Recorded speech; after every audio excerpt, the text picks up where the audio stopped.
Yan, isang magandang araw po muli sa atin mga ka-vlogger at mga kapatid. Muli, ako po ito sa ka-vlogger, Brother Joel Padilla. At lubos po ako nagpupuri at papasalamat sa Panginoon sapagkat sa mga oras na ito tayo patuloy na pag-aaral ng salita. At ang atin pong pinag-aaralan nga po ay patungkol po sa lesson. So sa mga oras na ito mga ka-vlogger at mga kapatid ay muli ko po kayong anyahan. Dalhin po natin ang ating banal na kasulatan kasi ito lang po patunay na yung aking pong masasabi pang katotohanan lamang. At bago tayo patuloy, tayo po muna yung manalangin. Dakila at mapagpala namin Diyos na nasa mga langit ng mga langit. Purihin po yung dakilang pangalan sa mga oras na ito sapagkat kami ay may kalayaang mag-aaral ng mga salita. Ano pa tinihiling namin ang pangunan ninyo na kung saan kami ay kasihan ng banal na espiritu at bigyan ng katalinuhan na saan pag-aaral, lubos po namin itong maunawaan. Tulungan niyo po ako kasama na makikinig at manunood na maging pagpapala ito sa amin. Pare-pareho po kaming mag-aaral kaya umaasa po di pare-pareho na ang lahat ng katalinuhan at pagkaunawa ay magmumula sa inyo. Ito po ang aming hiling sa pangalan ni Jesus na siya amin pong tagapagligtas. Amen. So ayan mga ka-vlogger at mga kapatid, isang magandang araw po sa bawat sa atin. Ang akin pong style ngayon sa paggawa ng vlog is true audio style pero meron po kayong mapapanood na kung saan naka-PowerPoint. Ano po? At ang ating pinag-aaralan ngayon ay pagtingin sa tao sa pamamagitan ng mga mata ni Jesus.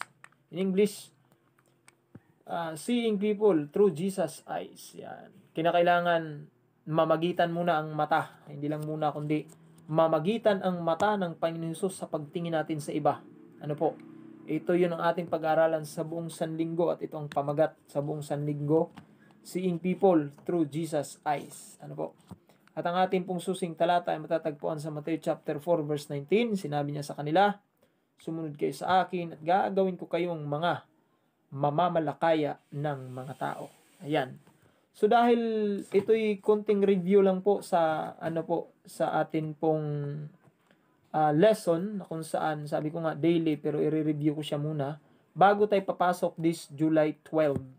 So sabi po dito sa pag-aaral, may tanong po, how did Jesus see people? Paano nga ba tumatanaw o tumitingin ang Panginoong Hesus? Kung atin pong pag-aaralan, ang Panginoon Hesus pag tumingin ay talagang nakakapaghikayat ito ng kaluluwa. Ano po? Ano pat hindi niya ibinaba ang pagtingin niya mula kay Pedro patungo kay Juan at kay Santiago. Kasi Pedro, sabi sa pag-aaral ay sa kung babasahin mo ang Biblia, may magaspang na pag-uugali. Ano po?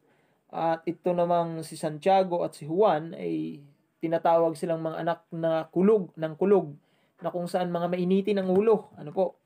Pero hindi siya tumitingin doon. Isama na rin natin dito si Maria Magdalena. Isama na rin natin dito ang babaeng Samaritana. Isama na rin dito ang mga senturyon. Ito pong mga Hudyo o Hintil. Isama na rin natin itong mga magnanakaw doon sa cross.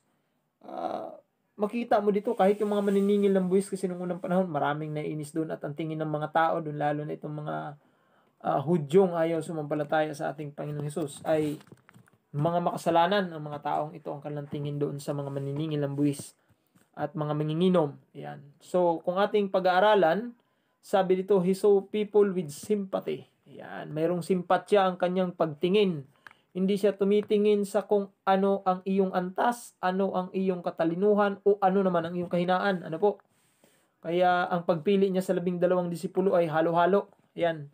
Makikita mo dyan na walang mayaman, walang mahirap pagdating sa harap ng Panginoong Hesus. Basta't siya iyong tanggapin at alam niyang kailangan ka niya, nandyan agad siya tinatawag na to the rescue. Ano po? Sabi po dito,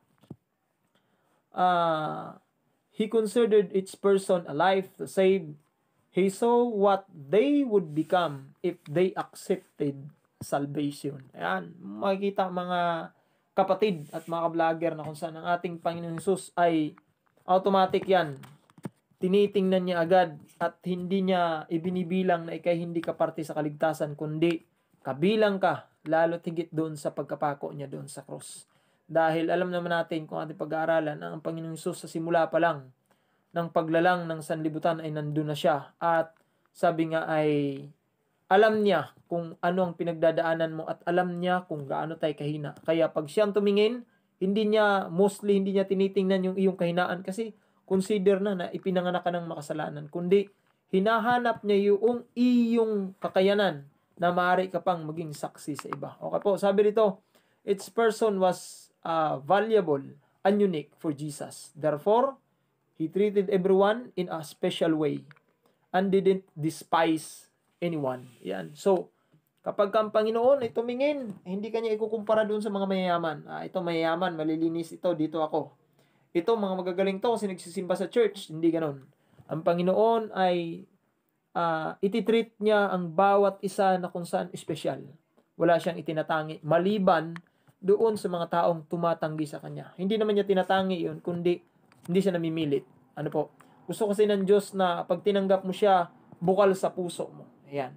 So, yun po ang kahalagahan kung bakit gano'n na lamang tumingin ang ating Panginoon Jesus. Sabi dito, let's learn to treat others like Jesus did. Totoo yun. Kailangan i-apply natin yun sa buhay natin. Pag hindi natin i-apply yan, mahihirapan tayo. So, ang ating mga pag-aaralan po sa buong sanlinggong ito ay leading others, accepting everyone, making friends. Sabi dito, treat others in a special way. Tapos, lastly, taking advantage of every opportunity. So, papasok po tayo dito sa leading others. Ano po? Paano ba natin tutulungan ang mga tao sa atin pong buhay? Okay po ba? Yan. So, leading others. Then, he came to Bethsaida. Ito po yung kwento na kung saan sa Tagalog kasi na pagkasalin itong leading others, may iba't iba kasing title ang ginawa ng mga nagawa nitong ating lesson. Dito sa Tagalog, ang ikalawang paghipo. Ano po? Pero kung atin naman titingnan, pwede rin nating ipamagat na leading others. Kasi ang kwentong ito ay matatagpuan po sa Mateo chapter 8 verse 22 hanggang 26. Kaya dalhin po natin ang ating mga banal na kasulatan. Marcos chapter 8 verse 22 hanggang 26. Okay po. Basahin natin na. Ito po ang pagkasabi sa Marcos chapter 8 verse 22 hanggang 26. At nagsidating sila sa Bethsaida at dinala nila sa kanya ang isang lalaking bulag at ipinamanhik sa kanya na siya'y hipuin. At hinawakan niya sa kamay ang lalaking bulag at dinala niya sa labas ng nayon. At nang maluraan ang kanyang mga mata at may patong ang kanyang mga kamay sa kanya, ay kanyang tinanong siya, nakakakita ka baga ng anuman? At siya'y tumingala at nagsabi, nakakakita ako ng mga tao, sapagkat namamasdan ko silang tulad ng mga punong kahoy na nagsisilakad. Saka ipinatong na muli ng kanyang mga mata ang mga kamay niya at siya'y tumindig at gumaling at nakita niyang maliwanag ang lahat ng mga bagay. At pinauwi niya siya sa kanyang tahanan na sinabi, huwag kang pumasok kahit sa nayon. Okay, ito tayo mga ka-vlogger at mga kapatid na kung saan pwede nating kuhanin ang Tagalog na pamagat at pwede nating kuhanin ang English na pamagat na leading others or ang ikalawang paghipo. Kasi meron pong mga senaryo dito na kung saan sa lahat ng mga pinagaling ni Jesus Christ, ito yung parang na-emphasize masyado na dalawang hakbang ang ginawa ng ating Panginoong Jesus dito na kung saan iisang himala pero dalawang hakbang ang ginawa ng atin pong Panginoong Jesus. Una, ang nilagyan ng lura ang kanyang mata, tapos tinanong, pagkatapos malabo daw na parang mga punong kahoy. May nakikita siya mga tao pero parang mga punong kahoy, ibig sabihin malabo. Tapos inulit niya ito, nawakan na kanyang mata ulit at nakakita ng taong ito. By the way, dito muna tayo sa leading others. Kung inyong titingnan, then he came to Bethsaida and they brought a blind man to him and begged him to touch him in Mark chapter 8 verse 22. So, makikita mo dito yung leading others. Actually, kung inyong pag-aaralan po itong buhay nitong lalaking bulag, maaring kakaunti lang ang kanyang pananampalataya na siya'y gumaling. Una, imposible sa isang kagaya niyang gumaling. Pero dahil ang mga taong ito, mahirap nga naman magtiwala ka, lalo pat hindi mo naman nakita. Kasi tayo mga tao, mahilig tayo sa tinatawag na to see is to believe. Paano ka nga naman sasampalataya doon na hindi mo man nakita si Kristo? Maring marinig mo, marami din siya pinagaling. Kaya kakaunti lang kanyang pananampalataya. Pero itong mga taong normal na may nakakita na maayos sa ibang salin, maring mga kaibigan niya ito, pwede rin nating sabihin, maring mga kamag-anak niya. Mostly naman nagsusumikap mga kamag-anak ay kahit kalalayo ng mga lugar na yan basta't may nanggagamot. Ano po? Bagaman tayo mga dentista, hindi tayo pumupunta sa mga manggagamot, kundi sa totoo tayong mga manggagamot, kagaya ng mga doktor. Ano po? At may mga manggagamot din naman na kung saan based on biblical basis. Ano po? So dito mo makikita na kung saan dinala nila. Kaya leading others para madala sa paanan ng ating Panginoon Hesus. Ano po? At kung ating titingnan sa Tagalog yung ikalawang paghipo, kasi ang ating pagtanggap sa ating Panginoon Hesus ay naasam lang tayo nung una nating na-encounter ang mensahe niya. Ano pa, pagdating sa binyagan, nabinyagan agad tayo dahil tinanggap natin siya. Pero malabo sa atin yung mga nakapaligid sa atin ngayon. Hindi natin nakikita kung ano ba ang kanilang kailangan na kung iyong uunawain, magugulat ka, bakit sila ganito, ganyan, di ba? Pero kung iyong balikan ang mga nakaraan mo, halos wala tayong pinagkaiba sa mga taong ating nakikita sa paligid ngayon. Kaya napakahalaga yung ikalawang paghipo ng Diyos. Kung yung titingnan yung bulag, malabo. Kaya inulit ng Panginoon para maging malinaw sa Kanya. Alam nyo dito sa lesson natin, tinuturuan tayo dito na sana magiging malinaw ang ating pananaw doon sa mga taong nagkaanib din sila o kabilang din sila na binayaran ng ating Panginoon Hesus doon sa cross. Sila din ay kabilang sa isang kaharian na inihanda ng ating Panginoong Hesus. Ano po?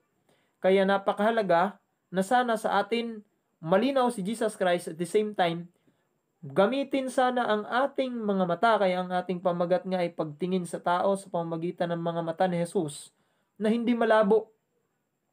At sana kung meron mang malabo, ibig sabihin may dahilan dyan. Hindi dahil malabo ang iyong mata, kaya kailangan mong magpaayos ng eyeglass o kaya magpagawa ka ng hindi yon. Ang ibig kong sabihin ay malinaw si Jesus sa atin pero yung pagtingin na kagaya kay Jesus ay wala sa atin. Ano po?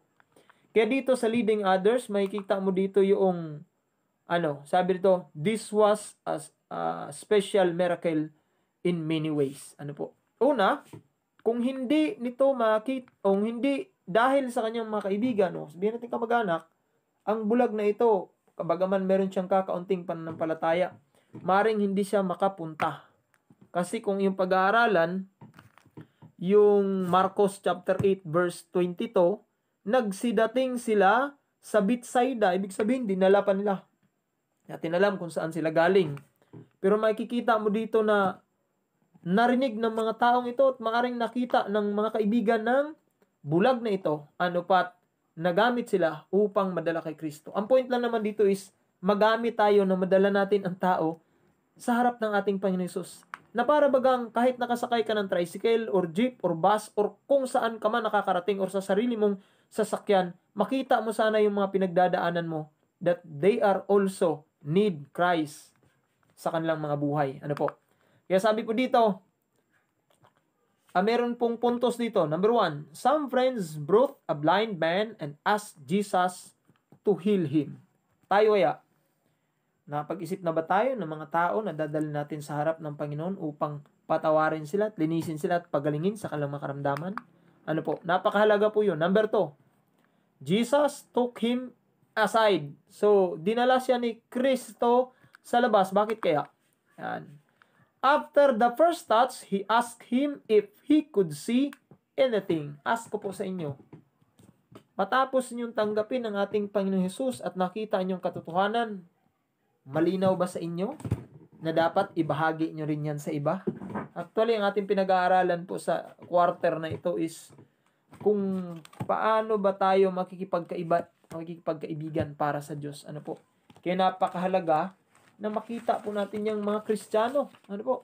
Kasi ito ang kaparaanan kung bakit kinakailangan nating maging saksi sa iba. Okay? So sabi po dito, pang-apat, the blind man saw men like trees. Yun yung mga makikita mo dito nga mga pamamaraan na kung saan ang Panginoong Hesus, ikagugulat mo rin naman bakit 2 beses niya ito hinipo. Dahil ang Panginoong Hesus, meron siyang proseso upang una, lubusin ang iyong pananampalataya at the same time, maging saksi ito sa iba. Okay? Pang-5, the second touch healed the blind man completely. Yan. So dito, the blind man didn't believe in Jesus but this friend did. Kaya sa una, some friends brought a blind man and asked Jesus to heal him. Yan, dahil ang blind man nga, sabi ko, hindi natin masabi talagang totally wala, pero meron pero kakaunti. Pero itong mga kanyang kaibigan ay talagang matindi ang pananampalataya dahil sinabi niya, hawakan mo lang yan, gagaling yan. Di ba? Hindi mo pwedeng sabihin na operahan mo kaya yan. O, yun. Tapos sabi dito, the blind man didn't believe in Jesus but this friend did. Yan. Hindi sila, maaaring ang bulag na ito ay hindi rin, naniniwala sa Panginoong Hesus, pero ang mga kaibigan niya naniniwala. Jesus used 2 touches to heal him. Yan. Okay po. Many people will never come to Jesus unless someone with faith brings them to Him. This is our mission. Ano ang ating mission? Ay ang akayin ng ibang tao patungo sa ating Panginoong Hesus. Sometimes we may need a second touch from Jesus to see the spiritual truths clearly. Okay? Kaya nga sabi ko kanina napakadali nating tanggapin si Kristo at malinaw na malinaw sa atin. Pero yung pagdating sa iaak mo na yung malinaw na nabasa mo at napakinggan, dito tayo nagkakaproblema. Lalo't higit kung ang pag-uusapan na is our mission. Our mission is makikita sa Mateo chapter 28 verse, ito ang ating mission mga ka-vlogger at mga kapatid. 19 and 20, dahil dito magsiyaon nga kayo at gawin ninyong mga alagad ang lahat ng mga bansa na sila inyong bautismuhan sa pangalan ng Ama at ng Anak at ng Espiritu Santo. Na ituro ninyo sa kanila na kanilang ganapin ang lahat ng mga bagay na iniutos ko sa inyo at narito ako'y sumasa inyong palagi hanggang sa katapusan ng sanlibutan. Kaya mga ka-vlogger at mga kapatid, ano daw? Maraming mga tao ngayon na kung saan hindi pa nakakalapit sa ating Panginoon Hesus at makakalapit lamang sila maliban kung ang bawat isa sa atin ay dalhin natin ang ating pananampalataya sa kanila na natanggap natin mula sa ating Panginoon Hesus dahil ito talaga ang ating misyon. So sa mga oras na ito mga ka-vlogger at mga kapatid, maraming salamat po sa inyong panunod, pakikinig. Ako po ito sa ka-vlogger Brother Joel Padilla. Tayo po'y manalangin. Salamat po Panginoon sa aming napag-aralan. Tumimo nawa ito sa aming puso't isipan at maisa kabuhayan. Pagharian kami palagi at tulungan kami na yung aming napag-aralan, makita namin ang mga taong nakapaligid sa amin na para bagang malabo lang, na parang normal lang, na parang mga kahoy lang. Kaya hipuin muli ang aming mga mata, hindi lang aming mata kundi ang puso't isipan, na magkaroon kami ng pagkikisangkot pagdating sa inyong gawain. Umaasa po kami na ang inyong mga mata ay siyang ilagay nyo rin sa amin upang makita namin na ang iba pala ay naghahanap ng kaligtasan. Salamat po Panginoon sa patuloy pagtugon at tubig sa palangin. Ito po ang aming hiling sa pangalan ng Jesus siya ang punta baligtas. Amen. So mga ka-vlogger at mga kapatid, maraming salamat po sa inyong panunod, pagkikinig. Ako ulit sa ka-vlogger Brother Joel Padilla na nag-iwan po sa inyo ng isang kasabihan. Kay sarap pagmasdan ng mga paang humahayo para sa iba ay magkaroon ng kaligtasan. Maraming salamat po. Bye-bye!